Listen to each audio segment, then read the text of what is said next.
by the way, Sharuz, did you ever put up the thing on YouTube? Or have you finished that? I Yeah, was I just put it curious. up. I posted it in the other Discord. Nice, cool. Cool. I Excited was to gonna watch. say that the it was fun hanging out. Cool. I mean, Thanks. and Yeah. informative, fun and informative. Mission accomplished. Hopefully, I'm hoping they're less presentational soon, but I feel like there's at least that technical session, and then one kind of more general one that'll just be about like setting a vocabulary, so anybody can catch up by watching those, Yeah, hopefully, and yeah, then from there everybody's kind of on the same page. So Cool. yeah. It'll be fun to see how these play out. Yeah, because I was holding on for dear life. Like, not like Technically? because it. Yeah, technically. Like it's all presentable, but the density technically is like so high that Yeah. like conversationally, obviously if you've done this stuff before, it's probably easier to hang on to. But yeah, there's also, I mean, generally there's so much new vocabulary in the space that you mm, have to learn, and then trying to gauge how much of that you should use for an audience, yeah, it just becomes such a, like, you can't say anything. So I was just getting way too much in my head when I was like taking yep, yep, notes about what I should even be saying, and then I was just like, you know what, I'll let people pause and Google if they need to. I just need to yeah, yeah. be able to get this out once. And yeah. Yeah, I think that's good. Like the presentation thing where you can study it. Like I definitely had that instinct where I want to go back through and like look at particular parts to see how the whole thing sticks together. Yeah, I think it's nice. And then I don't know, as a model of like having a bunch of people together where you're recording the conversation, whatever it is, I think is great. Like it's also fun to be part of the things too. Like, yeah, yeah, it's my ethnography. I've learned that hanging out in a Discord makes you an ethnographer. I learned that from other internet today. Nice. Oh, really? Yeah. Well, they took a. I mean, I haven't read through the thing yet, but the thing that John posted, they got a grant from the like Uniswap grant Mhm. system or whatever, and then the Ethereum Foundation to do like an embedded, like effectively like Hmm. research lurking is what it seems like in Uniswap's Discord to sort of Interesting. see where frictions are. I don't know. I That's what loved they're how reported. meticulous and specific it was. Like they would screenshot specific messages, they would Yep, like yep. do channel analysis. They're like, here's where all the noise is happening. Here's like they're literally trying to model how communication travels through these centralized like nodes and where it fails and breaks down. Yeah. And apparently like most of it is customer support. And it's just like a circus trying Mm. to deal with that. Because everybody's Really? listening to Yeah. random channels, everybody's like because they try to give you a flow to go through, but it looks like they kind of customized. Like you go to a channel and then you do a drop down and then click I want help, and then that like guides you through getting help. But a lot of people Mhm. either don't see that or think that it's slow or whatever, and so they try to ping any moderator that they can get on any channel and like spam it and just so Yeah. it's like trying to corral this ever like Yeah. increasing herd of cats. They're like, how do we do this more scalably? That support Especially, thing is a, yeah, go ahead. No. just going to say real quick, the support thing is such a big attack vector now too, because you'll have people Yeah. going in Discord being like, hey, I'm confused about this thing. And then you'll get a DM from a scammer who's going to like have, OpenSea or MetaMask or whatever inside their usernames. They seem legit. Yep. And then at some point they'll get your private keys from you and then you're screwed. Really? Interesting. Happening a lot. Yeah. So I saw a tweet, I think yesterday, somebody was doing a $45,000 OpenSea transaction, and they got hit with this because they were in the Discord, and then they got OpenSea VIP support, which was neither VIP nor support, and they just they met in the middle of that as like Socially OpenSea. engineered. Yeah, that's scary. That's like because there's so many entrance points and exit points. Like, how do you now tell incoming people to be like, hey, this is who you need to trust. This is how you need to discern who to trust. Like, that is a very difficult thing to communicate to somebody who just needs help, like is used to a chat bot or like a Twitter bot or something. Yeah. Well, and think I that- think it's, I was just going to say, it seems like almost like a lack of knowledge of like fundamentals, like your private key should never be shared ever, versus like they don't understand like it's like the same thing as like your account, and like now once you do that, like everything is broken. I mean, it's effectively the same as like getting a cold call from somebody pretending to be like your insurance company and having you read your credit card number out or something. Like you just the lesson that needs to get like told to or taught to people is like never ever type your seed phrase in. No one will ever ask you for it if they're legit. Like there's absolutely never a reason to type that in anywhere. Yeah. Yep. I remember even Steam Chat has a giant banner always there, like at the top. It's like Steam support will never ask you for your password because the interfaces look similar, whether you're DMing somebody or doing support. And so they like really try and to reinforce that, but yeah, that's all communication and like signaling. It's gonna be hard. So that's how it's going down. People are just giving up the information because they think that it's kosher. Okay. So it's not that people are somehow like getting access like through hacking or something. It's a style of hacking. Yeah, you're almost hacking yourself. Phishing. Yeah. Yeah. Yeah, phishing. I did see somebody who got a project offer or something. They were like, I work for this collector. They want to commission something. It was somebody in the NFT space. And part of it was opening up a screensaver file that was sent as an attachment for some reason, but it was like masked as like a keynote or something. Yeah. But anyways, for some reason on Windows, screensavers have like complete permissions. Yes. So that screensaver like executable basically was able to go into the Chrome directory where MetaMask is like storing all of its own private info, and then just like push that up to a server. So that person didn't even know what was going on. They were just like, why did the screensaver open up? Yeah. Yeah. And then like an hour later, all like her wallet was emptied out essentially. Wow. Yeah. Just goes to show you that I won't be agreeing to do anything. And Dave's gonna be like, can you stop asking me if I should or shouldn't? I'll be like, I don't know what to do though. Because I'm like so gullible. This nice person, they said that they would help me. Well, you should see him yesterday. My like something was happening with the build on Buzzard, and I handed my computer to John, and he installed GraphQL on my machine, which is definitely an attack vector. Wait, And what so happened? Yeah, the Russians are just all over my machine now, I'm sure. I basically mistyped GraphQL because I was trying to figure out the node install. And then I canceled it before I finished installing it. I checked the node directory, the node module directory. It didn't dump stuff in there. But yeah, like it's just weird how we have to watch out for like Trojan horse node packages now. What was Wait, it? is it like actually like a legit? Just missed the H. No. I think okay. I was probably like, fine. Holy shit! Like, I think those things graph tend to get removed off of NPM pretty quickly. But I've definitely seen people get like all of these payment processors usually will be super safe because if a company downloads them, all of a sudden you're siphoning off credit cards. You don't even know because it's a dependency of a dependency that and stuff. But yeah, all the Discords that I join nowadays, I'm usually just like, whoa, there's just so much going on. I don't know how to catch up to all of it. I don't know like where the few channels that I need to check that are actually relevant to me. It's like the onboarding experience for it being a new person in a Discord channel is like, it's like trying to drink from a water hose. So that's why, at least my thinking is that like, as a Buzzard Squad Discord, I think the idea of a role that's kind of like a visiting professor, like something, it's like you're not just a guest that's browsing through, but you're kind of like this person that's like here to check out things and to contribute. And perhaps it's not like you get pulled into every Discord channel, but it's maybe a subset of channels where like all the other people have access to, and then maybe some project specific channels. Like if you were interested in the co-publishing stuff specifically, you also get added to this one. If you're interested in that side, get added to that one. And that way, like I think because as soon as you have a channel that like an unknown number of people from the internet can look at, like the content and the feel of that channel completely changes.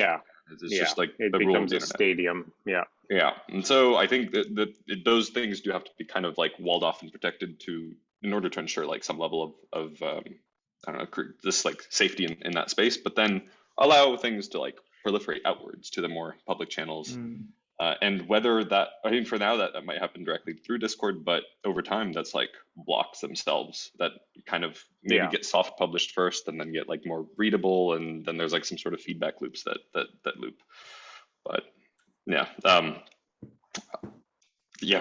invite people in, but like keep them constrained to the living room and yeah, I it's kind interesting. of, I think, I don't know if you mentioned before, Dave, like almost having a separate one where it's like, I don't know if it makes sense to have like more like inner squad versus like community. And it's kind of like building Yeah. a more like separated out, and like community is just like, okay, everyone's just gonna kind of do their thing, but like things can kind of emerge from there still and like be like useful and contribute in some way, but it's like a little less direct. It's almost more like meta discussion. It's also possible to create categories and channels that are only available or visible even to people with specific roles. I see. Yeah, that tends to be the feels more that's natural. The effective. Yeah. Okay. Then you don't have instead of like creating two a separate one. servers. Yeah. Because announcements still have to be posted in both, and now you're kind of like duplicating data. But yeah, they've over since COVID at least started, because like Discord I think took off kind of around then. The channel structure, privacy, like ACL stuff has gotten way more granular. So I think whatever sort of configuration, like soft like configuration of people we can feel like might make sense, I think we'll be able to implement something similar in the Discord channel permission system. You can wall off both entire categories and individual channels. Yep. Interesting. That's nice. What was the part you were saying, John, about blocks? Well, I just mean more like our actual blocks in the honeycombs. So maybe like as we start publishing them, but before they make it to the post, there is another mode that's like squad observers that like somebody outside the squad can still somehow interact with, not like the entire set of things, but things that are already maybe in the post, and kind of like open that up as an intermediary channel for like feedback and stuff. So in Discord or not necessarily? Well, I think Discord maybe initially, just because that'd be the easiest you just way. But I think somehow, okay. Yeah, but I think that this sort of behavior might make sense just natively to honeycombs, where it's like I'm not part of the squad, but I want to like help them in a way more than something in between. Yeah, being in a squad and like seeing a squad publication. So more just being like, I want to support the squad and like take a look at their pre-published stuff and bounce ideas. Yeah, it's like a similar thing as locking certain channels and categories, but within honeycombs. The migration to blocks on this, like, I guess, I think since our last conversation, my mind kind of like exploded a little bit. And I was like, okay, well, I guess Ethereum is kind of like the CPU and VM and like all these things. And it kind of has RAM, but it doesn't really have, like it has memory, but it doesn't really have a hard drive. And then I was like, in some sense, like we're kind of building a hard drive, it feels like to me, or like a file system rather. And like a new kind of file system. Yeah. A social file system. A social file system, and one that is more like graph oriented rather than like hierarchical directly. Like hierarchy can be built in, but as a derivative of being a graph. And like this thing talking about these groups and access control in Discord and like how doing that on the blockchain would work. It's like, oh, like this is also like Unix groups and permissions and like even file permissions like read, write, and execute. Like theoretically, like all of that could be part as well. I don't know. I think the last couple of conversations have also got me thinking a lot about this and like, wow. This is like we don't even have like Unix yet on like on the like Ethereum or anything in the blockchain space. It's like it seems very early days looking at it from that point of view. It's like we have the thing and it works, and it's also very slow and not very scalable. And it's like, oh man, like the scalability stuff is getting solved by other people, and like people are going to solve that, and like that's almost hardware layer. It's really like, I don't know, I like drawing the parallels between like the computer hardware space because I've followed it for so many years, and it's like there's this weird like thing going on there. Yeah, I think the reason that, from what I remember, the Unix permission system was so big because it was just kind of like, well, we have files, we have roles, and then we have directories, and we need to make sure that all of those can like interface with each other in a way that's like predictable yet flexible and like pretty easy to understand once you're like looking at a directory and you're like, who has access to this, who can touch this. And yeah, right now like that really doesn't exist for anything around blockchain, because everything's either like a very I'm the only one that sees this, or everybody in the world sees this, and it's like very hard to put it like exactly on that spectrum of where you want it to be, and how that might also change over time. Like who else can change that setting like recursively in the future?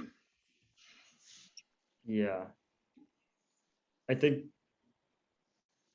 somehow this is also touching on something else that I found out this week, which is like encryption on the chain is maybe not as easy as I expected. Oh, in the sense, like, I guess like public keys aren't revealed unless you've made a transaction on the blockchain to begin with.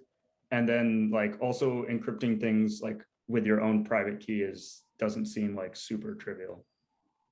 Or even like encrypting something with someone else's public key seems like mostly fine, but even decrypting with your own private key is like, it's not widely supported across like providers. Like MetaMask does have something for it, but it's not supported on the mobile devices, but it is supported on the web through like some interface defined in an Ethereum standard. And I'm like, oh, interesting. Like this is not built into most of the like JavaScript libraries by default. Like EtherS doesn't support it. I don't think Web3.js supports it. So it's like, seems like that level of thing. I was very surprised to find that out. I mean, like, I don't exactly know the technical reasons, but it also kind of goes into this like whole permissioning thing to some degree as well, at least like on the encryption side of things.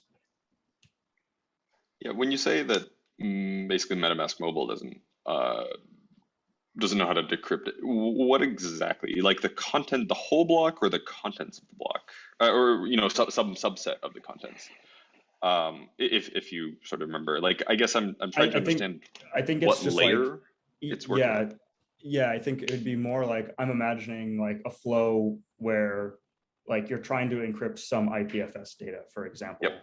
Right. So like you're submitting a block to as we normally would, but maybe instead of that, you're like, I want to, like, I'm thinking of it more from a messaging point of view. Is like if I wanted to send a message to you, John, like I can encrypt this IPFS block with your public key, and then now only you should be able to decrypt that message. Yep. So, at least as far as I'm aware. It seems to me that like specifically these flows don't exist in the current libraries, but there's no reason that like public-private key exchange has any problems, right? It's more just that like all the support sort of flows around it don't exist That's yet. At least as far as I can find. I don't know if there's some flows that should exist behind this, but I don't see any though. There is like also an Ethereum standard that like specifically for like this messaging use case is like Whisper, I think, but it seems also not widely used or implemented. Like you have to specify a specific flag if you're running like an Ethereum node to even support the Whisper protocol.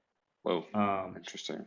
So like there's all these kind of like weird things going on too. And I haven't done enough research to really find out, but it was very strange that I thought like building like a little messaging contract would take me like a day.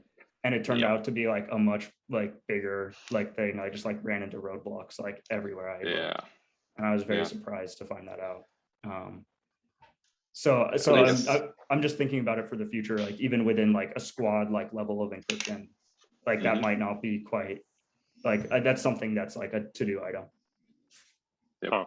Potentially looking forward. It's like something that I'm probably gonna look at like at least once a week and just try to keep slowly making progress on. So it's effectively like the DM level. Yeah. Like, is interesting. Yeah. And there's even like, I was even gonna say like there's a like weird side of that is like if you encrypt a message to someone else, then like you can't even unencrypt it. Like you have to create like a like shared key between the two of you. Or something like I don't know exactly how this works. I'm sure like this is also like solved by Diffie-Hellman exchange or like something like I don't know exactly, like I don't know enough about cryptography in general to really say, but I'm sure it's been solved already. Yeah, it just might not be like quite as solved at the lovely like JavaScript just call two functions and you're done. Yeah, it's like at the library level, like someone hasn't like built a library that does this, and I was like, oh man, like I didn't realize like this wasn't built already, but okay. So just like what is an encrypted IPFS block? Like what is hashed in that case? And just like I don't know, I have some sort of confusion about that. Never haven't. Yeah, I think doing maybe a deeper dive and like making a little state of the union post type thing at some point could be really helpful for people. Okay. Yeah. Yeah, I'll start kind of collating my knowledge into something and see. And I think hopefully honeycombs will be really useful for this once we get it up and going. We could sort Yeah. of Yeah. flag things and there's discussion and yeah, right. Hopefully. I think so as well. I mean, Yeah, I like, guess just- by necessity, the early day stuff is just all public. So Yeah. yeah, that's fine, right? Totally.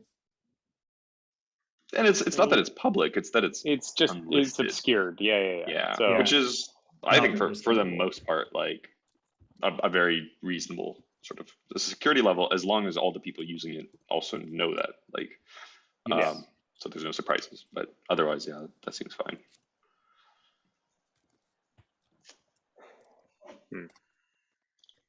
I don't know, the feature ad when it shows up.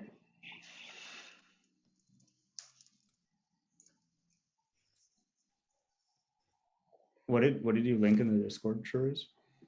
I don't know if it's entirely relevant, but I know a lot of like the meta transaction, like the trusted forwarder stuff, that enables like the, like just sign a message here and then it can be run gaslessly. I think Yeah. the inner workings of that probably have some of this stuff of like verifying signatures at least. So I pasted in some of the files that are being imported through OpenZeppelin, which may or Okay. may not have some relevance there, but might be a good place to look. Yeah, I'm very curious, and I think maybe it also depends on like what level it's happening at, and maybe like that's just like I'm looking kind of in the wrong place as well. It's an interesting problem. Yeah, the permission stuff is gonna, I mean, it'll pop up when it pops up, I guess. Like, there's a lot of stuff that just getting the files relating, or the equivalent of files relating and blocks relating and stuff like that, where Yeah. it could be one of these things where you just keep building what's easiest to build, and that there's probably like parallel development on some other thing that like front ends this thing and maybe it lines up because stuff is moving so fast. But yeah, I don't know. It's like hard to keep track of. I guess you just pick your spot and then sort of keep track of what's developing because there's too many areas to stay on top of. Yeah.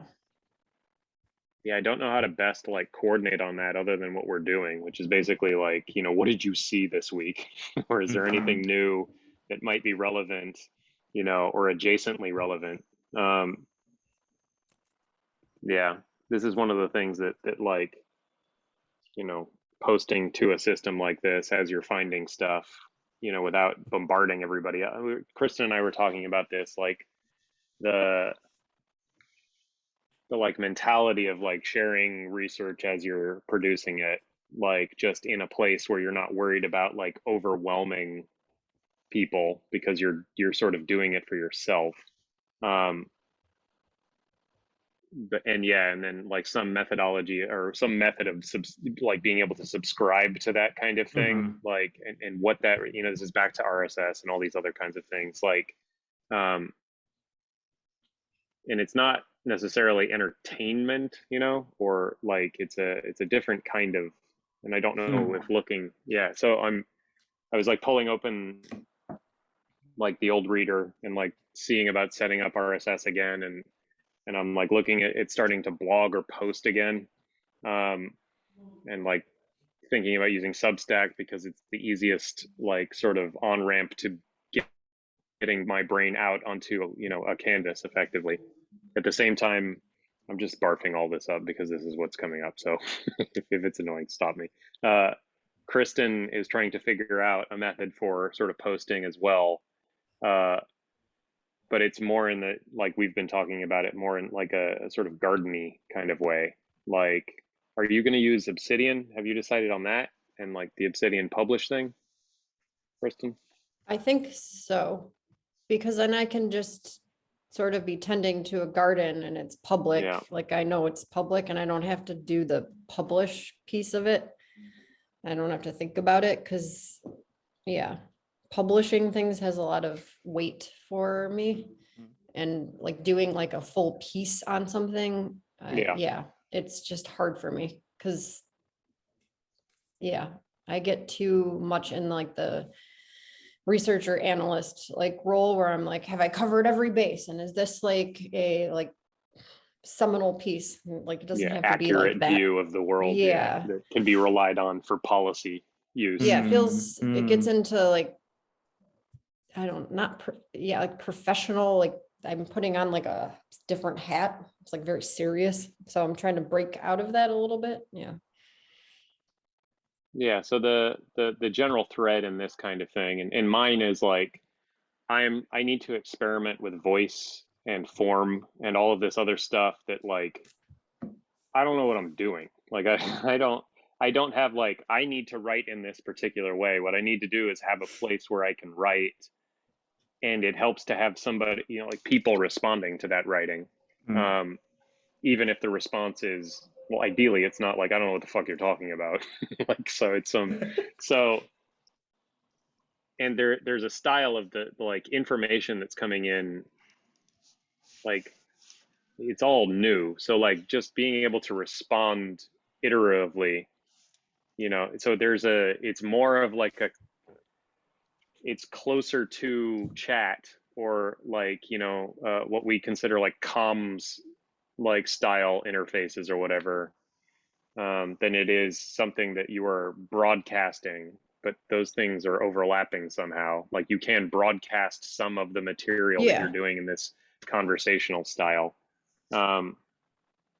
Yeah, so that's the like sort of frame that I'm thinking about this in terms of like, and then I don't know if this has on-chain, off-chain implications. We keep sort of circling that over and over again. This is But yeah, kind of like like what John was saying with if you have a post maybe in like draft form, it's Yeah. the same kind of thing as the Obsidian flow where certain, I don't know how it works exactly, certain things are tagged as published, then they're live. And then you could link that up to people and share as it comes up in conversation or as appropriate, or you email out or whatever. Yeah. Yeah, it's all there. You just choose when to sort of fire it off. Yeah, I guess what I'm trying to do is feel into like the nature of audience as a concept in this. And like maybe there is an alternate definition of that. Like so like Sharouz, when you're like presenting, like they're an engaged, ideally, like, you know, like there's an invitation to participate, right? And so there is a style in which you can engage people, right? You know, like there's a higher chance of people like picking it up and running with, like, so CJ, you're, you know, Shrews, you presented the idea that like, you know, here's some low hanging fruit potentially to make something from, and like, you know, it would be nice if somebody ran one of these things. And then CJ, you're like, yeah, I'll do that. That seems fun, right? So there's like an invitation to play implicit in the style of communication.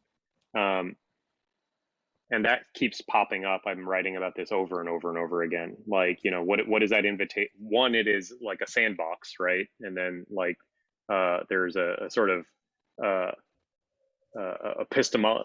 epistemological humility. Like, none of us kind of know what we're doing. Like, but together we might be able to figure out something. You know, Shrews, you seem to have a better idea on like, you know, something that's a little bit more tangible. So yeah, I don't know. This has something to do with like how the thing operates, or, you know, it's part of the medium somehow. It's probably too abstract right now, but yeah, I've been poking around this. Mostly because I don't know what this interface wants to become. It's like really weird. It's like in between all of these things. And then your insight, CJ, on the like it is something like a file system, and file systems have permissions, and they have, like read write, and there's probably a bunch of other stuff like merge and relate, and correspond and reply, and all these, who knows, there's like it's social files or something. There's something like that that gives you a different, anyways, I don't know, I'm rambling. What would help you as like a stand-in for designing something for now that works, that can kind of, I feel like, hide from your personal sort of like squaring it, so you can sort of compartmentalize that a little bit? I think we're doing all right on that front, like Okay. just pushing forward in small bursts. My biggest friction right now, this is an aside, is like getting stuff in the page. Structurally, I am so far behind on like how you actually, any of the patterns to build in React, that like, I mean, I was talking to John about this, like even getting a modal in, I'm just like, there are like 50 ways depending on language, and then like I go look up TypeScript, just dummy in a modal, and it's like an entire package that gives you a modal system. And I'm just like, I don't know where to even start. So I spend a lot of time like spinning my wheels there.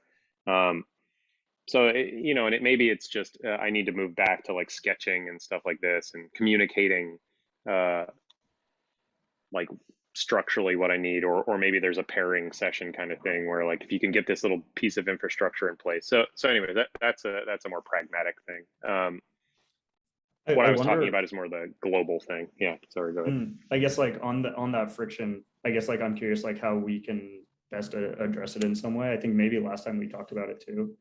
Yeah. But would it make sense to have like almost a new channel, which is like help or something, which is like please like pair with me on this thing, or like anything, because I'm like way more than happy to like help with those things, because I like playing around with this stuff, and like I also don't know that much, but I know enough to like figure my way through the documentation. Yep. Right. What I was kind of thinking about was it's less, so I'm like running myself into these things and then like creating a panic out of it, because I'm like, I don't know what to do, and then I don't want to bother anybody, right? Like, so okay, that's your theme. You don't want to bother anybody all the time. I think this is also one of my things too. So what is a mechanism that can, like, a metaphor for like doing this thing that is like more of an agreement? And I was kind of thinking about this in terms of like,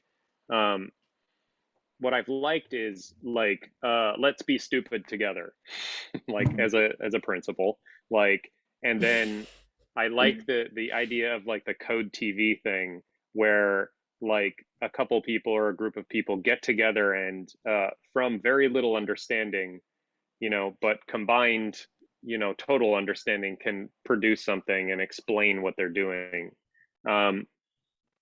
Yeah, I don't know, like, how often this is necessary, because if you get like a functional component like a modal in there, right? Like, how can we get this thing in the page and understand like what like a better or worse way of doing it, sort of hash it out like on camera, right? And then it's being recorded. I like doing that if there's a performative, like, there's like a learning in public thing that can be shared. So that, because the number of people who run into these exact kinds of things is pretty high. There's a stakes level to that I enjoy, like, but is that a form that other people could then do, and it's a sort of force function to bring people together to goof around and play, in a space. I may be overthinking it, but this is kind of how I've been, kind of thinking about it. But then how do you schedule these things, and how do you bring people? Then it's a matching thing, right? Like in our case, like, we can make a standing invitation to each other, but like, how do you spread that to a larger group? Is there, anyways, again, I'm jumping ahead, but this is. What if you just make it ad hoc? So if it's like a small thing too, if we keep with the kind of make it a small whatever, like I'm trying to create a modal that's pretty like simple. Sure. And you go into the build and at channel, like if anyone's around to do this, and then it might be like a 30-minute session that's recorded. Like it's just quick and dirty kind of thing. I think getting rid of any sort of like, especially for something like this, there's no need to schedule probably. It's just sort of emergent if people are, I mean, whoever wants to help, like whoever, like what do you call the person asking for help? The asker and the receiver. Yes, my brain's really sharp right now, but like the two parties, whoever they might be, and it might be that there's a third party, like I might want to sit in on something because I was like, oh, this is interesting to me for what you can schedule, but yeah. Or if it works better for people to say like Tuesday mornings are hack times, something like that. Yeah, this is what overwhelms me. Like all of the potential on-ramps to being able to do this. This is why I tend towards like, how can we standardize this so that everybody could be, you know, there's a protocol for doing these kinds of things, I guess. Start with a small experiment. Sure. Just pick one. Definitely. Yeah. That's the one easiest. metaphor. Yes, like it has to be easy and simple and frictionless. First of all, on the metaphor, like instead of like I am stuck, I mean maybe one that's more accurate is like help me move this rock out of the way. Like the more people that can do it, the better. But it doesn't mean that you can't do it yourself. It's just it's going to go faster, and probably somebody might bring a crowbar, and it's going to go super fast. So it's more that you're like requesting to go somewhere faster with somebody. And I think to Kristen's point, just like make it basically like an invitational call rather than like a scheduled thing. So you're only trying to coordinate on one dimension, which is like you already have the now figured out. It's just like the what. And you're like, I'm trying to do this. And if whoever's around can pop in and help you do this. And actually, Dave, what you said previously about like invitations to play, like it can be formed into like an invitation to play, I think. Like for me, like that's who wants totally to fuck up a modal with me? Fuck yeah. You know? I mean, if you put it in like that, like as an invitation, it's more fun anyway, because it's funny. Yeah. It's like, oh, yeah, like this somehow we've achieved that level of excitement for modals. That's great. Yeah. Like channel the like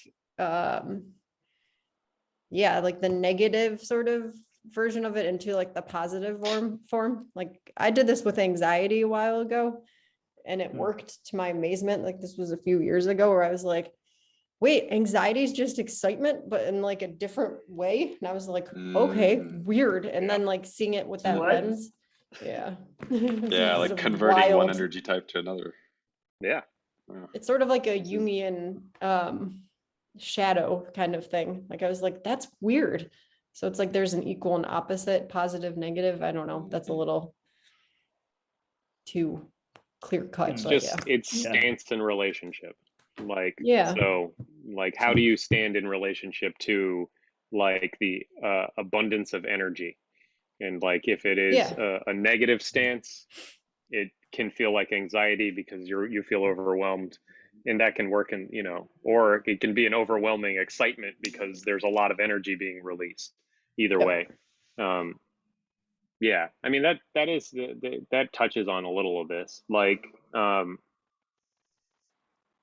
yeah, I mean part of this is like experiencing this in the past and it not going great. So like, you know, having worked out systems that like become like pipelines for productivity or something like that, and like I want to retain a playfulness in this for my own edification, because I think that absolutely we're same. But it's unlearning a lot of like old like production behaviors, I guess, on this front. So factory work. Yeah, and then this is persona stuff too. I think like I was journaling about this earlier, like the internal family systems, like trying to name the persona, and I realized that I'm like really good at naming the negative ones. And then I was like, but wait, there's positive ones too. Like, I know there is. Like, I was like, what about silly Kristen? Like, that's one of them. And I was like, okay. And like the full picture hasn't emerged yet. But yeah, another thing I noticed journaling was that I have a way more, like my relationship to the negative is so much stronger. Like I have like a propensity towards depression and anxiety. So like, I just will immediately jump to that conclusion, even though it's not necessarily like, and I've not grown out of that. Like it's still sort of like my default, but it's less, it captures me less. But I still will tend towards, oh, look at all these negative personas. And now I'm just like, well, you're just used to calling those out really quickly. Yeah. Yeah, I mean, I think these mentality things underpin some of the like approach to collaboration that Totally. like we're suggesting, right? So, you know, figuring out like methods of like goofing around together. And this has broader implications, I think, in how we invite people in and like, you know, what you do when you're here, right? Like, Yeah, I rules was of thinking about this engagement, rules of play. Yeah. yeah. So like one of the things I was thinking about earlier was like, this is all coming from my blockage. Like, just sit down and make an interface. And I'm like, but how? It's fucking so dramatic. It's ridiculous. You're But the like, most dramatic. It's great. yeah. Well, because It's I great all of a until sudden I'm you're like just trying like, to, can you just do it? No. yeah, well, if I get a framework, then everything gets easy. Just thinking about it in terms of like, all right, well, I because the instantiation of what we're building can go in a lot of different directions, and like I get overwhelmed by the what to build or like what to design. And talking in a group helps with this every time, right? Because there's only so many things that we can go forward on. But yeah, the general like principle, and I've had this in the past, and this relates to like Shrews, you talking about building like sort of toys that pull up, you know, this kind of thing. Like, all right, so like I start with this concept that like build it for kids. All right, so what does building it for kids mean, right? Like take anything that you could build and design it for kids. And kids have like a natural inclination to fiddle with stuff. They'll just fool with, they don't need to read instructions.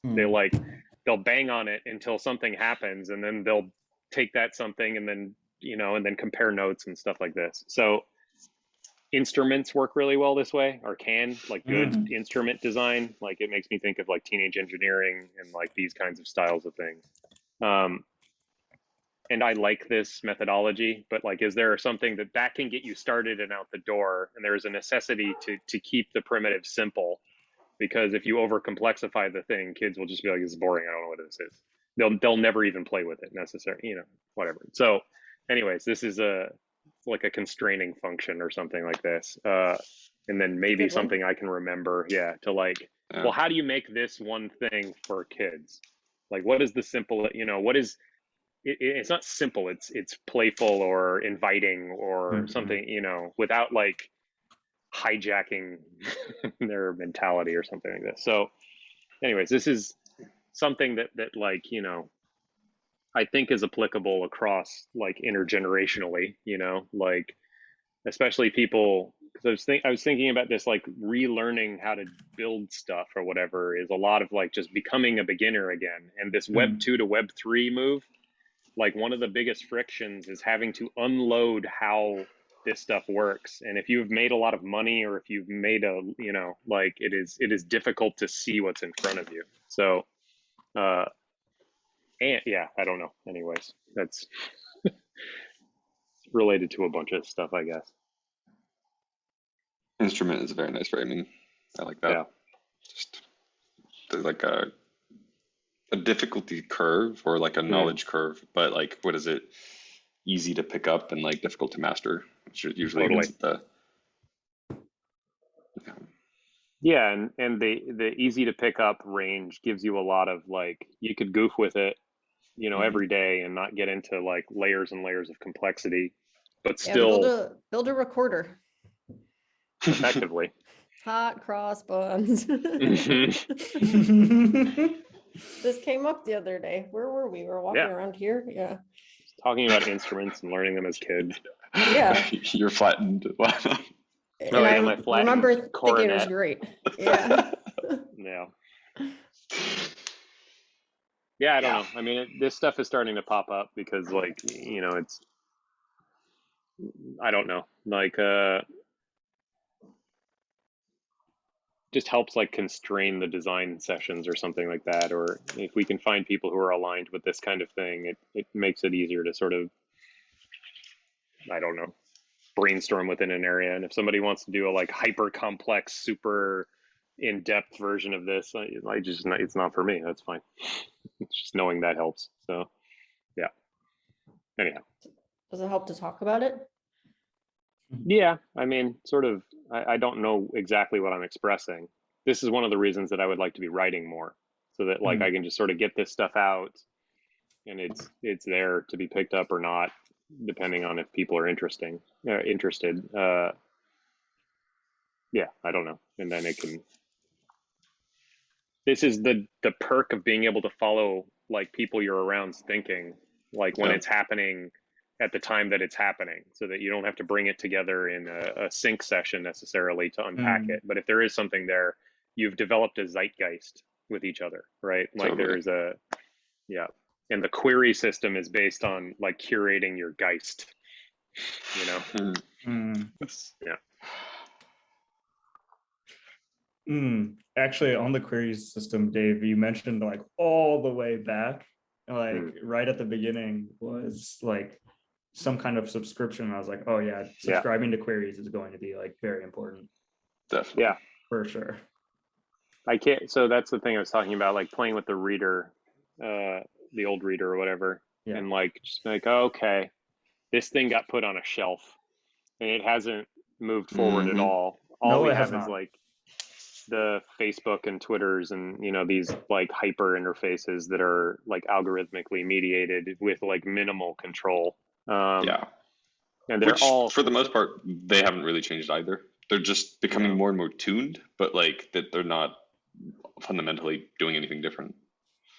Yeah. So the like social software tooling is basically what we're playing around with. And like, you know, if we can, I think ultimately we've succeeded if we can provide primitives so that people can put really ridiculous interfaces on these things. Like, but the general things seem to, and again, like seeing Shrews, you sort of build out the protocol into these sort of subsections that like need to do different stuff. I'm starting to think a little like that.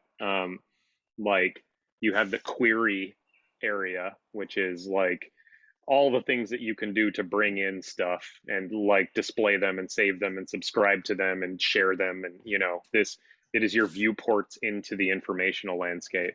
And those can have any number of like visualization systems. Yeah. And then there's, you know, sort of like something on the ingesting side. There are a million inputs to this that take in sort of raw material. Like John, we were talking about, or I think last week or the week before, you were talking about like how to move Web 2 content into blocks. And like, I was, you know, like, and I think I sort of set that, I pushed it aside. I'm like, I don't know, there's too much Web 2. But you know, I was starting to think about this. There's like some, like, I don't know, Chrome extension or something like this, where you select some text and then it can pull in the metadata on where you selected it. And then you can pay it forward by putting it into a block system, and then it's in the system, and everybody else can like take advantage of these kinds of things or whatever. And that's a pretty, you know, simple way of ingesting stuff. But what's interesting is like that's the approach Readwise took with their highlighter, and over time makes sense. They had the entire books just through highlights because people would overlap, but they, you know, they didn't have to like get that data from Amazon themselves. They just like not that they're doing with it, but just like the idea that your users will give you what they care about, and if there's enough users, you're going to get coverage, like probably better coverage than you would have otherwise. And then you solve for the gaps after the fact, like once there's like a network to jump off of, a graph to jump off of. Yeah. So, anyways, I don't know. Like so then it's a question. You have this push pull, right? Like ingesting can be any number of things, like you know, camera apps and you know, text apps and who knows, whatever. And like the more available you make the ability to like mint these things, like the more front end interfaces you'll have. Then it's a question of like some organizational interface that relates to the query stuff, right? Like, because you're repackaging and remixing, and then you get the permissions from the squads and larger. That's your publish stuff. So like, there's some landscape filling in here that kind of makes sense. It's primordial, but yeah. Yeah. What do you call I mean, it? Social tech? What you had some name for it? Social technology infrastructure? There was some Something like that. catchy something. Yeah. I don't know. Good thing it's recorded, right? Yeah, Yeah. I was just thinking that. This is where we Instant want replay. the instant The fast Yeah. just like instant sports. replay. I mean, it's Gosh, all the wait, Scenius stuff, right? Like it's just sharing Yeah. patterns and tool making, and knowing that there's going to be compounding effects from doing that well in the start. Will Tools that broaden attract out. communities Yeah. because of the tool that brings, yeah. Also, just kind of thought like that, well, with the instant replay thing, that at some point you'll have like a conversation, then you'll have like commentators about that conversation, but then Yeah. why stop there and just keep going? It's like, gosh, it's gonna Comments get on the very. comments. Yep. Commentators on the commentators. I mean, that's what the That's comment kind of what's sections happening in text become. right now. But like it's very awkward to do that with like YouTube videos right now. You literally have to download Yeah. the YouTube video, put it into an editor, put your stuff on top of it, and then upload it back. Like it's so much wasted data. But if there was a way of like directly referencing, oh, Yeah. that's what that person said. I just want to put that in a frame next to this. Mhm. My entire post is just these two things juxtaposed with each other. Yep. But it's like so hard to do right now. But if everything is something like a primitive, like a block, then you just put arrange, share, remix, quote, repeat. Like it's what we do all day anyway. Yeah, I have some instinct, and probably need to do a sketch session on this, of like it's like node-based interface. Like you have anything in a central canvas, and then you can draw a noodle off of it to a comment or to a noodle. related I like to that. something. You just draw a noodle, and then it can be to something specific within the block or to the block in general. But yeah, you're just noodling stuff. Noodle this, noodle that, noodle this, Noodling. and then I like it'll start. noodling. Yeah. I keep it. coming back to this thing, and I'm like fighting it off because it's like too many iterations ahead. But like, I guess metaphorically, there's possibly an interface there. I just like I also like the idea of like some feed, and then you have all the stuff on the side. You can just toss one over there. That's a query. You can look at it. Look at somebody's noodle feed.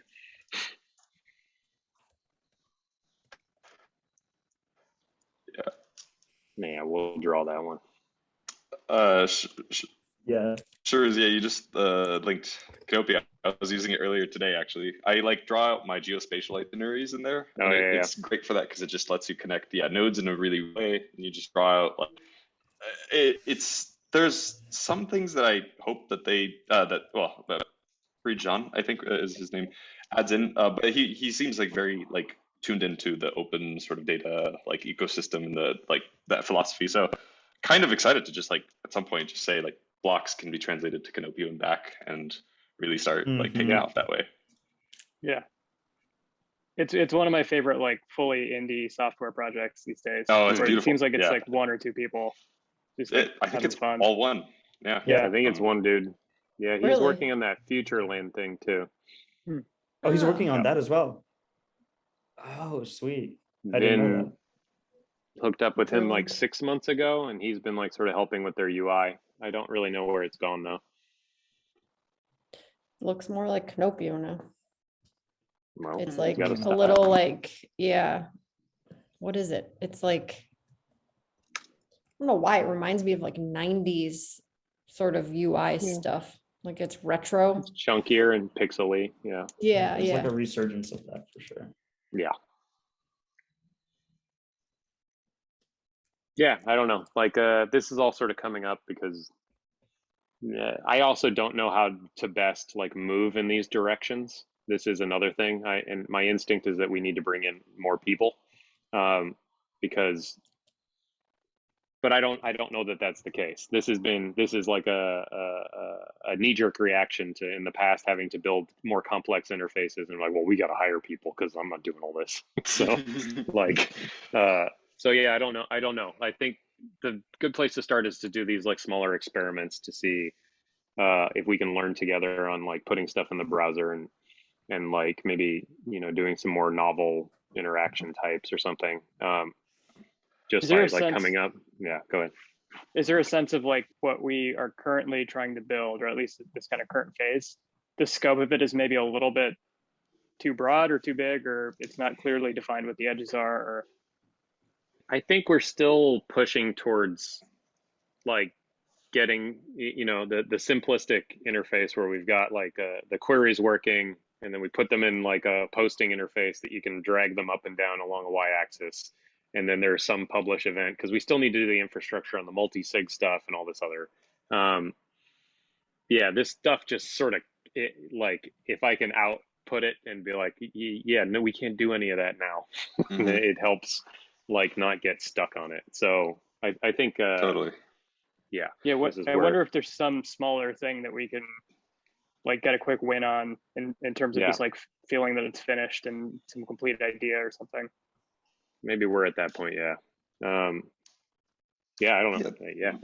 The thing that I'm seeing and like, you know, in my mind, like sort of trying to navigate towards is some way of like mobile or desktop being able to like write things to each other, respond to those things in some way and try to get them into a coordinated stream that then leaves that system.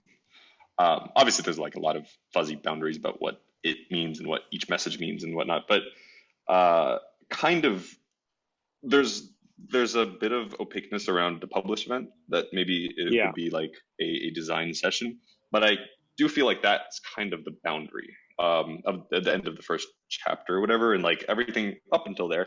That doesn't mean like perfect support for every file system and like data flow, but kind of this honeycombs alpha like multi-person messengers publisher thing we're talking about like can be added at like retrospectively, but I do agree that like it'd be nice to have sort of a thing to shoot for that's somewhat defined the closer we get to it.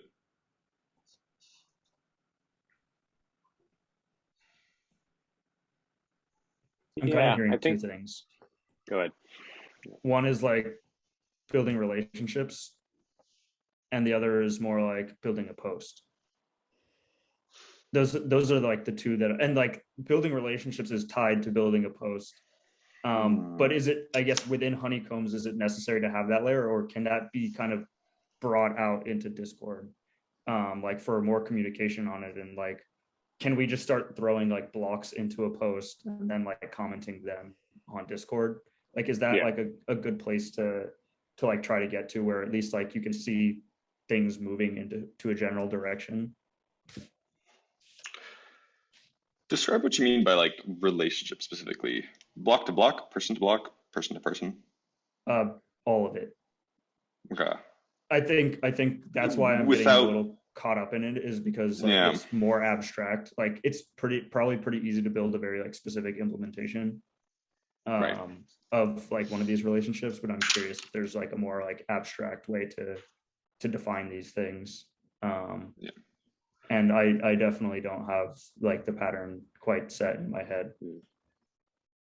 Like I don't know what that really means. Like I don't know what relationships are, you know, like what, like like you definitely can respond to a block, but there's like lots of potential different responses to a block. Like it could be another block. Like what is a highlight? Is a highlight a block? Like I don't know. Like these seem like pretty like simple functionality that like is definitely necessary. And I don't know like where to begin with that. Yeah. I guess the question is that necessary for version 0 or whatever this? No, like I don't think so. Is it possible to basically say in it that like the next step is to try and figure that out, but in the beginning you just have a stream and it's literally just a stream. That's all we can agree on for now. Just always and an ability to check the box and pull it into a post. that Yeah. being the only relationship in a post. Yes. Yes.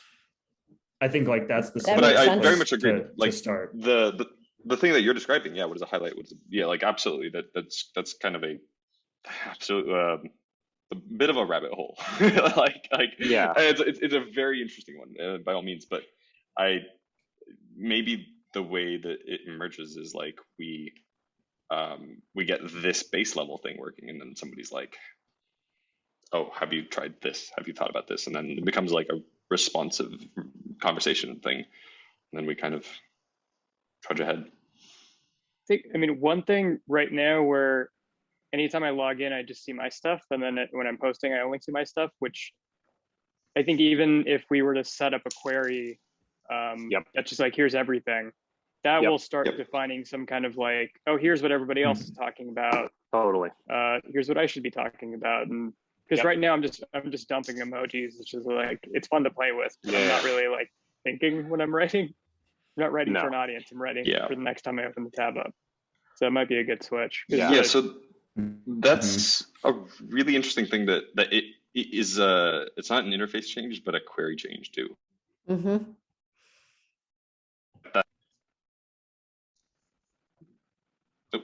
My Wi-Fi disappeared. Internet's being spotty. I think we're just pushing it to the limit. Probably. So you were saying it's not an interface change. It's a what were you saying? Query change. Just a query change. I mean, there could be a button or something introduced to like get to that feed. So there might be a little bit of interface stuff, but like maybe just on like the side. I think Dave had previously but I guess the little like thing on the side.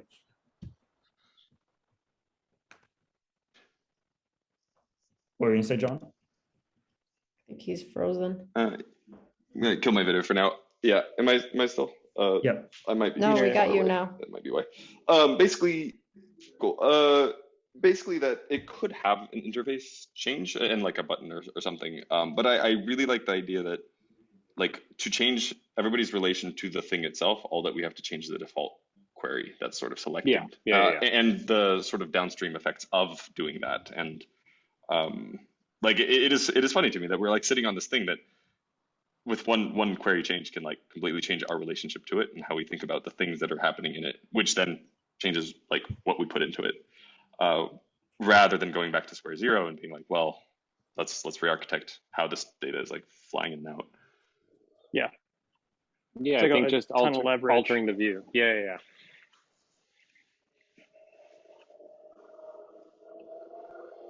I think we're right back. We haven't changed direction or anything. We're doing the same thing. It's just getting like the thing to see next is like the queries, like so that we can feel the whole network together, and then that will sort of push us to fiddle with it. I think so. Yeah, that's a small potential win too. That's a quick and easy. Yeah. Like, do you want me to push that change right now? Like, it's literally deleting one line of code. I mean, sure. Why not? Okay. Yeah. Oh, let me just test that it works, but I'm sure it should be fine. All my embarrassing posts to myself are about to show up. I'm gonna have to like remove my like test account because it's just me like being haha blah blah. I'm doing the same thing. Yeah. Haha blah blah. I don't even know what the URL is to get to this thing. It's pinned in building. It should be the same one. Yeah. I haven't been using it at all. Yep, that's the very last one, preview updated. What happened? There's definitely something funny that like happened. Like I think there's like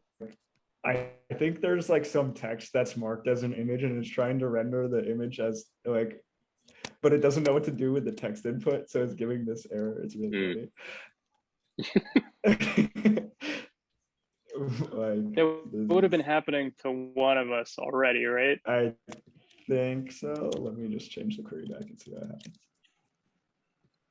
I've been getting. I think it might happen to Kristen, or maybe it's Dave. I don't know. You have an error, right? I had some weird stuff with images. Yeah, it's saying I like wasn't able hostels to. picking up in energy. I'll have to go Yeah. look through the chain. Well, I posted It's something pretty funny. and then it came out as like the previous post's text. It was something weird. Wow. There's lots of, yeah, that's actually one bug that I'm like trying to fix right now, because it's pretty annoying.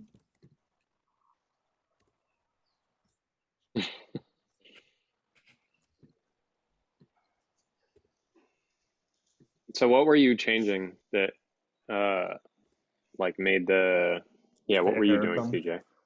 Oh, like I just deleted a thing, but it's the problem like with like something on the chain or on the graph basically, where like this ID or whatever, like maybe the type is set incorrectly. So now on the front end, when it's trying to get rendered, it doesn't have like the correct information to render the type.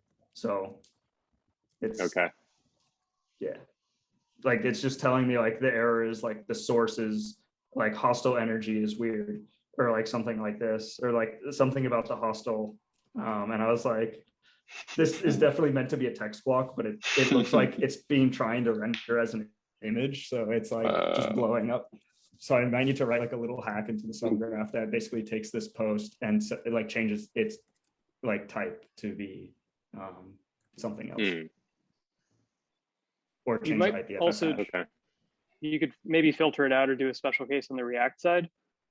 Okay. Yeah. It might be a little bit cleaner than putting that into the graph. Yeah. Yeah. I think I did that for another graph thing. Is like there's another one. I think some like emojis like got messed up for, too. But anyway, okay. Well, it's something to look at. Something to like fix and look at for sure. Cool.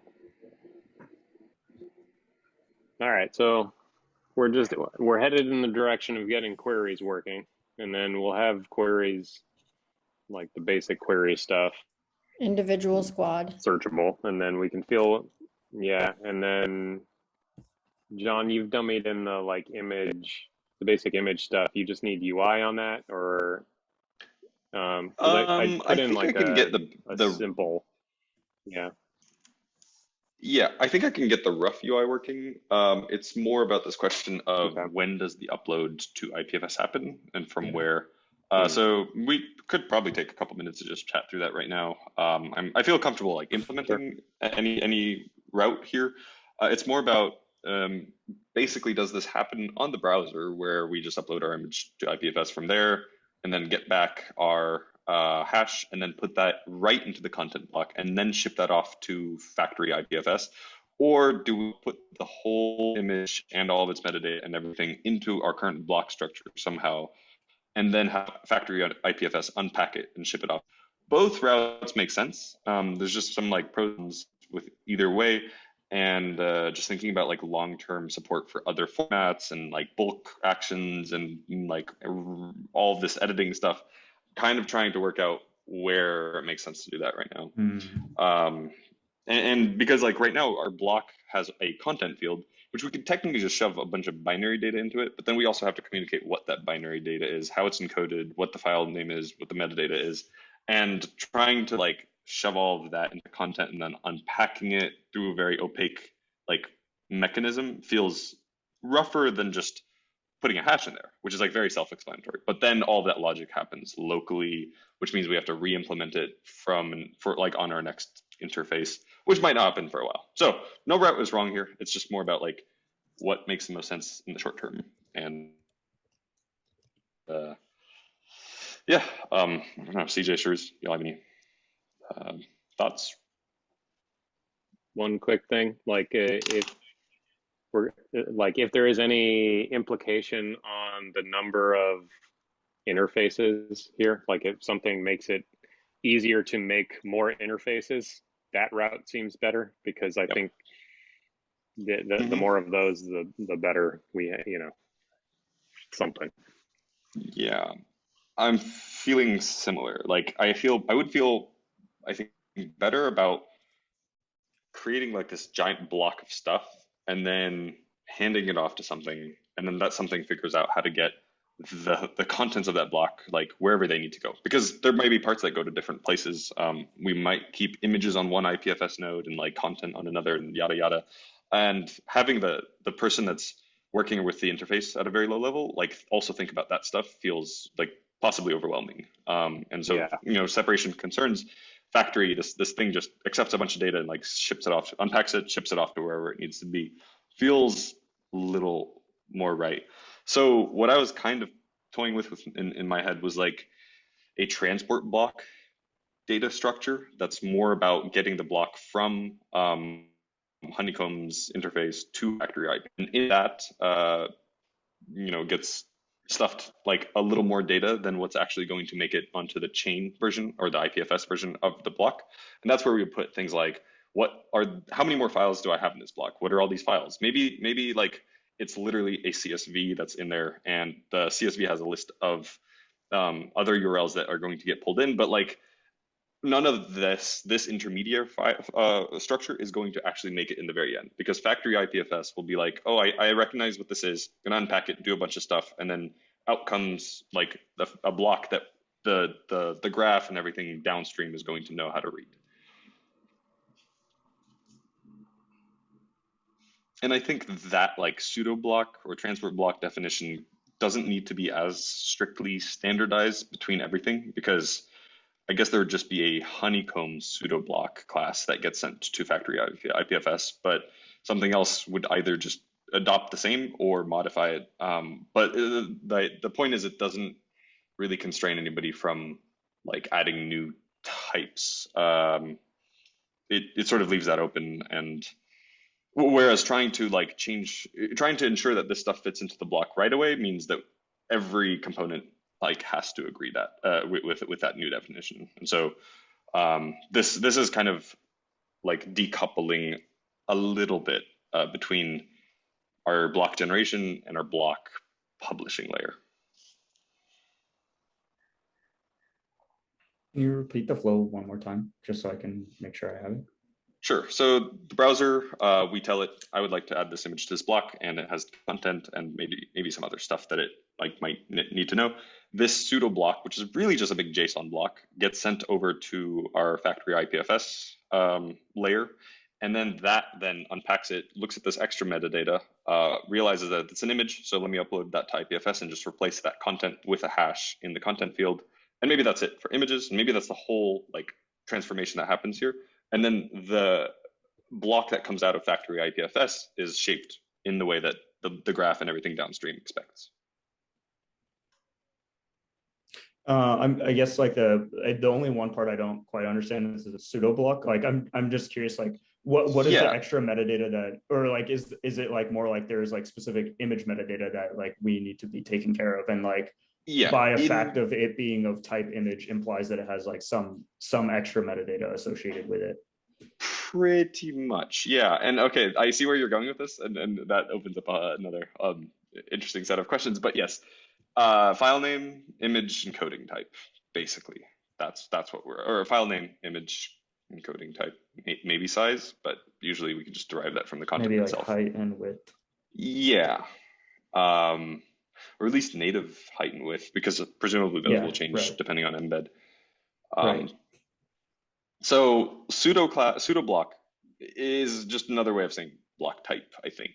And we have a text block definition that works very well. Our image block definition is not as defined, and we can either split and kind of fork the two, or we can try to smush and standardize everything into one. And both routes have like benefits and drawbacks, but I guess, yeah, what I'm proposing here is like we fork the type in some sense. Not fork like as in create. It's like more like it's just image a description, slightly more dynamic description of a block. It's a superset.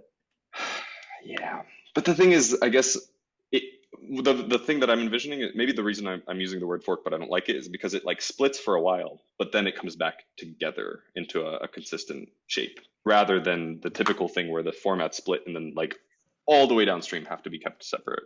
So in this case, it's more like they can take many routes to get to the same format. not sure if that really changes things, but so I'm picturing it. I have two thoughts. The way the factory IPFS is set up currently with the /upload that'll accept any data and then upload JSON, which will kind of know that it's JSON formatted data. That's copying the exact same infrastructure that services like Pinata or Textile, or I think Infiro's got their own IPFS now. So that was just like looking at patterns that folks that have spent way more time thinking about this have implemented, and then just copying what they're doing. So that I have some tendency to believe that as a format or being the key kind of API endpoints can work. That being said, with the camera stuff, I am planning on making the IPFS node there take on more responsibility. So in that case, it will be, checking what the aspect ratio is. Does that fit the rules of that film roll, or was there some post-processing that needs to be done? So I can also totally understand the argument for like making that intermediary step like more, giving it more responsibility. That being said, so with the way that the NFT standards work for the metadata that you publish as JSON, which is pretty similar to what our like block metadata, schema and JSON stuff is. You have a few things that are just like accepted everywhere. Like OpenSea, I think, is kind of at the forefront of like, if they define certain things as being part of the NFT metadata standard, most people are going to adopt what they've recommended. So that has things like name, description, image, and then image can link out to an IPFS thing. I think for us, the way that we've been defining the schema, and I think one of the two options that you just mentioned, is that if the schema says type equals text, it may have certain other fields that go with it. If the schema says type equals image, it may have some other fields that are specific to it. And there may be overlap between those two. There's probably a lot of overlap with what like the NFT standard kind of metadata is. Anyways, long story short, I think intuitively smushing them together makes a little bit more sense just based on existing patterns within the space. But I'm also curious about existing use cases that may break, or not existing use cases, but use cases you can think of that may break with that functionality or with that format.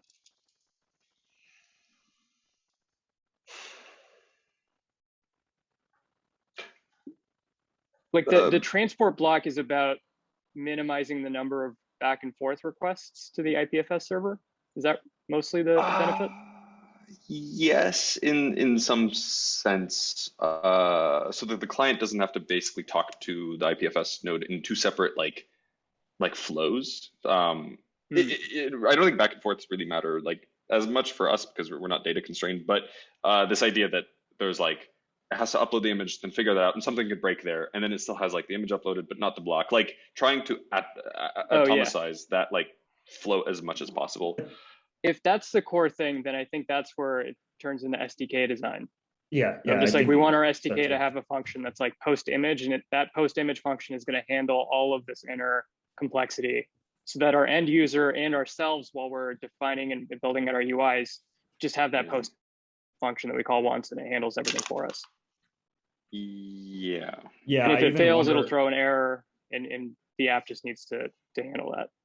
Mm-hmm. Yeah, I'm even curious, like whether I don't know really how image uploading works in particular, but I wonder if that can be collapsed into a block and like that's just sent as the content, and then once the SDK receives it and the SDK just says, okay, here's everything I need to do to handle this image, and it looks like the metadata standard, just as far as I can tell, just has like an image field, and you just give it like, it could theoretically be an IPFS hash, I guess.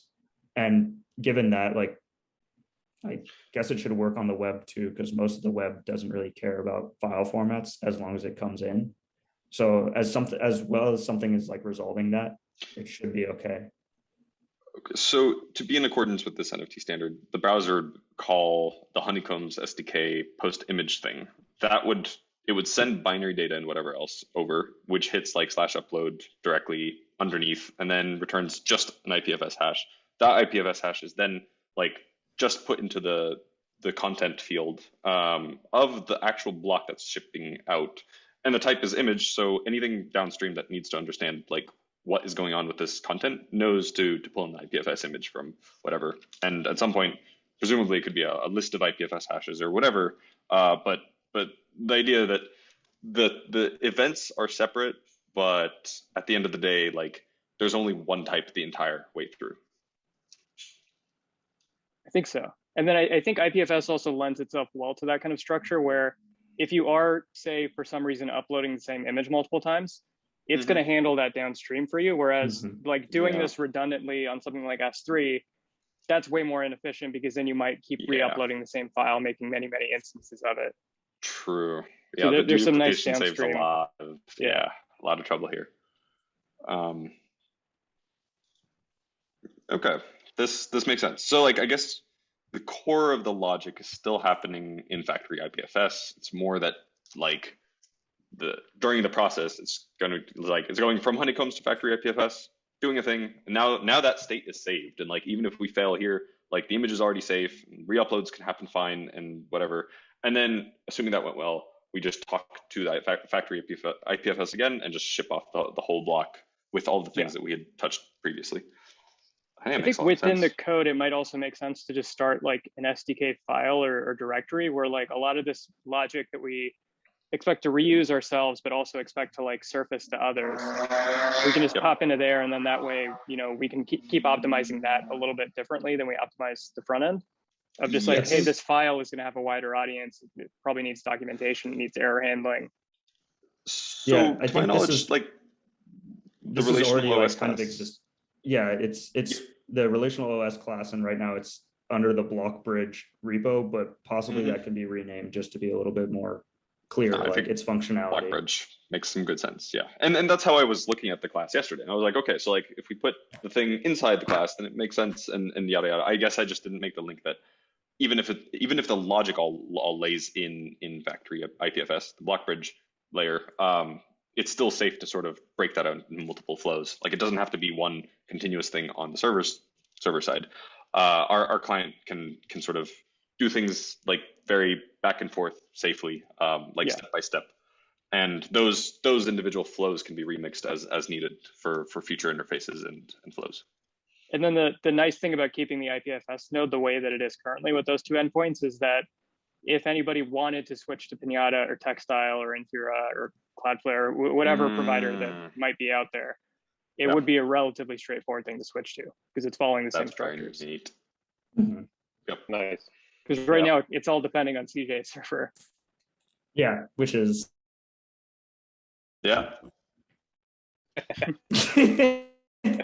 crappy at best. Well, it'll scale to a certain degree, and then after that, you may not want to be like dealing with it. Yeah, some random virtual server on the internet that I'm paying almost nothing for. It's not very reliable.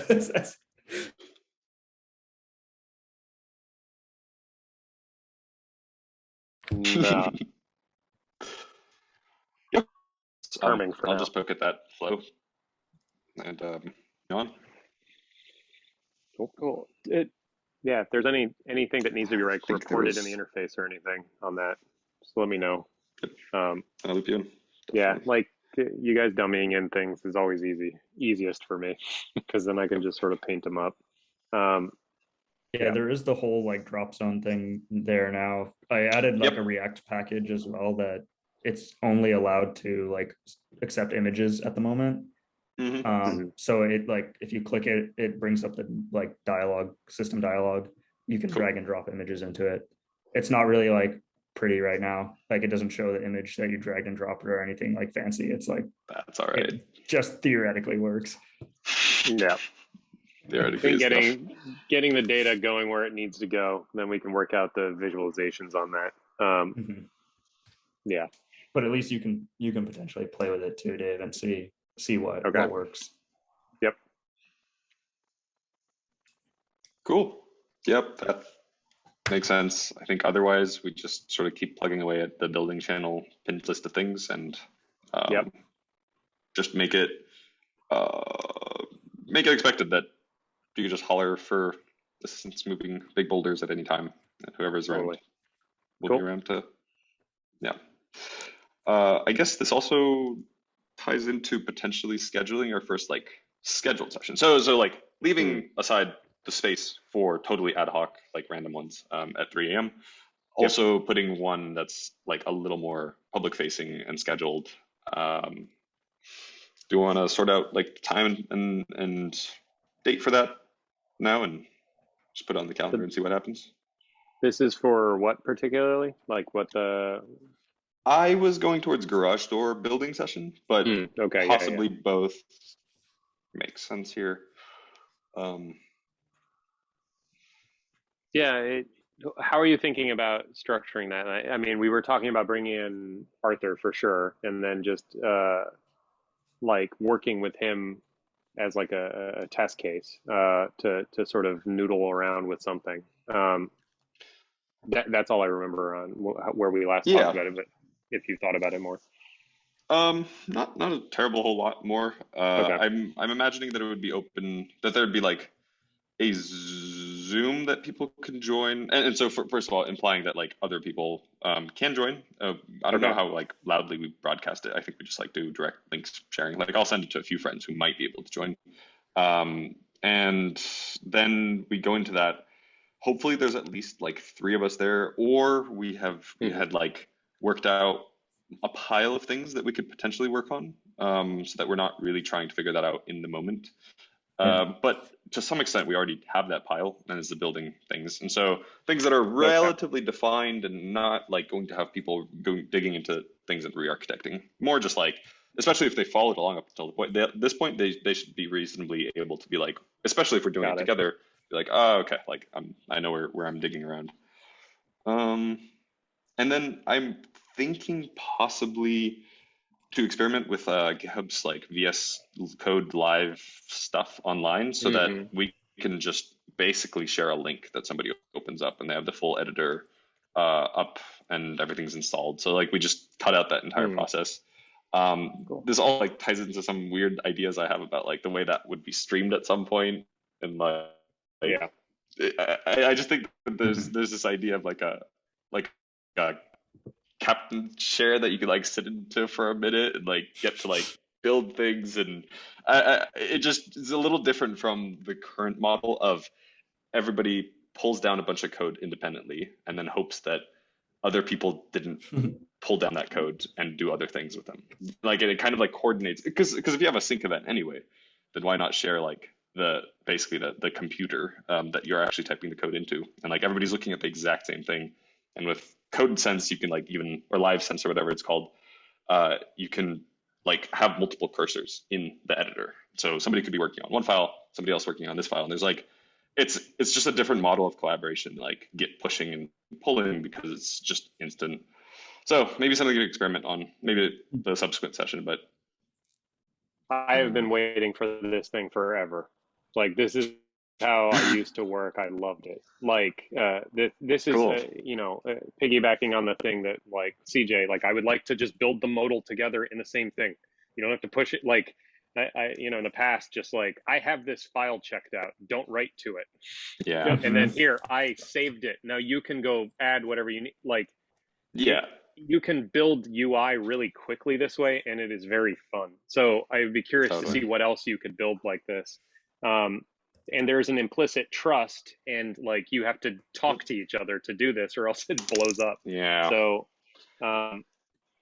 I think I love this. This is like as an underpinning of a style of Code TV thing where you're like you're doing it live. It's nice. Yeah, I guess that's what I'm kind of picturing here. It's like the Code TV thing is just like it maybe doesn't that's have to be what we just end us. up calling it. Yeah.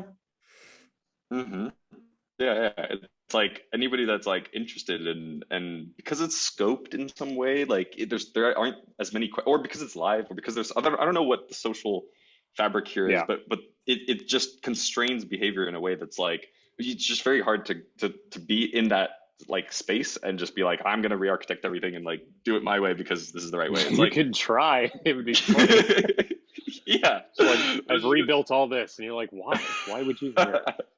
I mean, there's a live fire aspect to it that would produce interesting results. Yeah, I love it. I think it's cool. Whoa, this is crazy. Sorry, I'm like now like looking at it. I never went to their webpage and actually looked at it. I'm like, whoa, this is like actually wild. they've been pushing some So crazy how, changes to it. Like, can I you think walk me GitHub through how it employees- works? Okay, so as Yeah, far go as I understand looking at this, like you can have it in your desktop or your browser, but like basically Yeah. they're running like their own virtual machine for you. Mhm. So everyone's connecting into this virtual machine, and it's like some servers. So you can even like provision it with like 4 gigs of RAM, like 4 CPU wow. cores or whatever. So you can Or like choose faster like than your laptop. which ones you want, and then everyone's Mhm. basically like working on that computer like just remotely. And even like if you have VS Code open, it's like really pointing to the server. And so you're doing everything there. And I guess it can even like run and execute code, just like a normal computer. I really want to experiment with it now and see how this works, because I have like zero idea like how, like if this literally gives us like the interface in like a separate tab, like I think it local can with environment. live rebuilding and a preview URL, you would get that. And command save doesn't even need to be hit. Basically, as soon as the code compiles again by anybody that's editing it, we'll just have a live URL that's like updated. And what's really interesting too, I guess, with that is now you don't have to worry about like package management or anything really, like Dave, whatever you were running into, like it doesn't matter anymore, because like now it's everyone's job to figure out like what's wrong, and like someone will resolve it pretty quickly. Yeah, somebody is going to be a lot better at that. Interesting. Also, and then there's just one environment to worry about. So if you resolve it once, you've resolved it for everybody, instead of like, oh, it worked on Mac with this like architecture, but not that one, and just, oh, good luck. So maybe before the garage door session, I can like set up the environment and just like, we can like kind of do a dry run ourselves through it and see how everything works. And then maybe tentatively think that like the garage door session maybe for next weekend. Maybe this weekend could just be like our own. We test this stuff and make a mess of it. Yeah, I think that's a good idea. Like, there's enough probably foibles with this thing that we need to iron out to see what the extent of what it's capable of doing. Because it may be that there's an upper limit on the number of people, especially new people you want to bring in. But you could broadcast it, and then other people could watch. Anyways. Yeah, so idea. In that case, maybe what we're saying is like our first code.tv session where we set up code.tv sometime during the weekend, and we just stream it for anybody that. Yeah, I think that's good. And then we can test out like sending it out to people, however we want to do that, to see if there's any interest at all. So, yeah. Cool. I've been building out that token access like muck streaming stuff. I have a little bit of code I need to clean up because it's like littered with private keys that I've hard coded in. But once I do that this weekend, I'll share y'all on the repo in case that you like there's any overlap or integration stuff there. Yeah, I think if not this weekend, then very, very soon. There it feels like a natural fit because this sort of the video needs to go somewhere, and who gets to see it matters in like the environment in which it's framed. Yeah, totally. This is nice because it gives you a stream key that you can pop into OBS or any streaming software, and then it'll just inject an archive. Perfect. It's immediate. We get no giant Zoom watermark. It's a step away from video blocks. Yeah. Real close. What do y'all think about Sunday afternoon? I should be fine with that. Yeah. Like 1 p.m. Pacific. Sure. All right. So we're just Sunday doing service us code TV internally, and then next time we'll invite other people. Okay. I think that'll also let us like poke at the code base a little bit together. Maybe work on the modal and whatever else comes up. Yeah, that'd be a good. I mean, it's really simple, but simple as a group. But we get a little out of it, and then in the meantime, I can do a little mock-up so that we can have something to work off of. Perfect. And then that one's interesting because it's got a bunch of little functionality that I would like to move from a place that it's at, and I have no idea how to. It's basically I feel like my hands are tied all the time because I don't know how to send things from here to there. So like explaining that stuff would be good. Cool. Sweet. Excited. This is more playful. I like this. This is fun. We're gonna just make a TV show and then code a bunch of shit together and probably break things. Yeah, absolutely. But that sounds, it's like we're gonna have 5 keyboards. That sounds fun. Oh my gosh, it's gonna get insane. That's all I know is it's gonna get insane. So it looks like to use this is like you got to upgrade the GitHub account. So like I can totally do that, of course. But it's like fee per user per month. So it's like $24 or something per month. That's what it looks total. Like. Total. Oh, okay. I think that's if you leave the machine running too, because it's like charging. Even to get access, it says, really? I'm looking at the quick start for code spaces. It says it's available for organizations using GitHub Team or Enterprise Cloud. Oh. And if you look up GitHub Team, it's like the base price for that is like $24, or like for our organization, it's like $24 per month. Yeah. Got it. Yeah, we could basically say we'll have this for a month, and we'll know it after a month. We can test it and see how it goes. Because it sounds like we're slowly moving towards a system where this just like is built.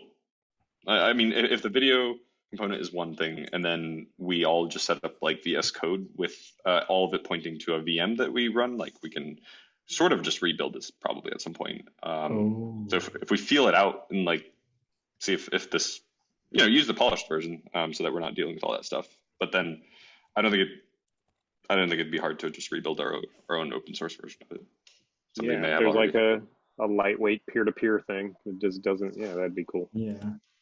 With a small amount of setup that is easy enough. Plus, you feel good because you linked into the matrix or whatever. Yeah. GitHub is too easy. Add some friction, make you feel like you accomplished something. You have to build the thing yourself, put it out for everyone to use. Exactly. Yeah, I'm excited about this. This is fun. I wonder if there's like some other blockchain that like theoretically could support that. What? Something fast enough to like handle basically per key diffs. Yeah. Like I don't know if anyone's like running VMs. I know there's like certain projects that'll run like a bunch of like machine learning, like compute or things like that. But Urbit might be like a platform for this. I'm still hazy on exactly what they enable, but because what they say is they enable everything. So it's like, but how big is that everything category? You make me toast. But I mean that the way I see it is like it's peer-to-peer apps made easy, essentially. So stuff like this might fit on it. But then like how locked into Urbit is it? There's so many questions I have. Urbit's crazy. Yeah, I just read a thing on Urbit today, and like they have their like sort of decentralized chat thing that's all built into one, and like it all sounds great, but like I haven't ever seen an example of it in the wild or whatever, and so maybe I need to look into more. Last time I used it was like 2018, but I guess it's like been a long time since then. Like in 2018, they basically only had like demo stuff. Like you could build like your own website on it, and it was like you could edit like 3 fields, and that was it. Yeah, I think it's grown somewhere. Yeah. Well, another thing to poke at, another understanding club session. Yeah, where we build a squad computer with Urbit.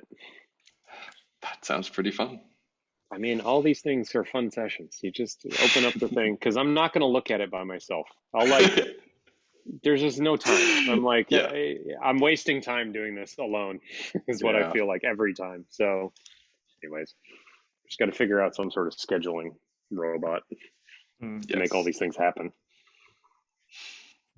Anyhow. Cool. I'm feeling better with where we're at. Do we want to do the understanding club with, what was it? Phil, I think, right? First one. Oh yeah. I did invite him to the Discord. He's quite slow to respond these days, so I just pinged him over text as well. And usually it takes him like a day or 2 to get back. I think he's just really, really busy with work and other things. Yeah. So- No, yeah, I bet, like, because I remember, like, when we sort of found him in Blog Club, like, he was like reasonably basically searching for this, and then like it sounds like he's found his corner. I'm Yeah, very excited to talk. He's like, I think it's 0x is where he's working currently. Yeah. So he's learning a lot over there and like a bunch of this stuff. And I'm like, oh man, we talked for like an hour and a half, and it was like, I was like, oh my gosh, my mind is like totally like on the floor. And then I told him about what we're doing, and he's like, oh my gosh, this is like the stuff and like that I'm looking forward to. They wanted to, he like is trying to like do a book club as well. So I'm like, oh yeah, like I think we'd possibly be interested in that and like just exploring stuff. So Totally. So maybe we just wait until he's available, and then Good. Oh yeah, sorry, lag's coming back. Basically we just wait for him to respond and schedule Understanding Club based on that. Yeah, hopefully he'll be able to join the Discord soon, and then he can kind of say when's good for him, and then we can organize too. Yep. Or whatever. Perfect. Cool. Yep. Sounds good.